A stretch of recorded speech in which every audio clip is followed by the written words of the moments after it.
నమస్కారం. రేపటి విశిష్టతని ఇప్పుడు చూద్దాం. రేపు 21వ తారీఖు ఏప్రిల్ నెల 2025వ సంవత్సరం సోమవారం. శ్రీ విశ్వావసు నామ సంవత్సరం ఉత్తరాయణం వసంత ఋతువు అశ్వని కార్తె. రేపు చైత్రమాస బహుళపక్ష అష్టమి తిథి సాయంత్రం 6:58 వరకు, తదుపరి నవమి తిథి. ఉత్తరాషాఢ నక్షత్రం మధ్యాహ్నం 12:37 వరకు, తదుపరి శ్రవణ నక్షత్రం. సాధ్య యోగం రాత్రి 11 గంటల వరకు, తదుపరి శుభం యోగం.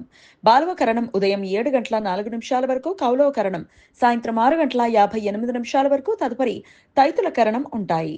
సూర్యుడు మేషరాశి అశ్విని నక్షత్రం 3వ పాదంలో సంచరిస్తున్నాడు. చంద్రుడు మకర రాశిలో సంచరిస్తాడు.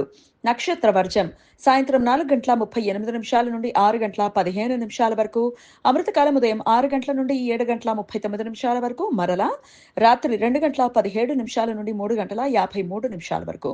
హైదరాబాద్ ప్రాంతం వారికి రేపు సూర్యోదయం ఉదయం 5:56 సూర్యాస్తమయం, సాయంత్రం 6:34 చంద్రోదయం, రాత్రి 1:43 చంద్రాస్తమయం, మధ్యాహ్నం 12:16 అభిజిత్ ముహూర్తం పగలు 11:50 నుండి మధ్యాహ్నం 12:40 వరకు, దుర్ముహూర్తం మధ్యాహ్నం 12:40 నుండి 1:31 వరకు, మరలా మధ్యాహ్నం 3:12 నుండి సాయంత్రం 4:02 వరకు.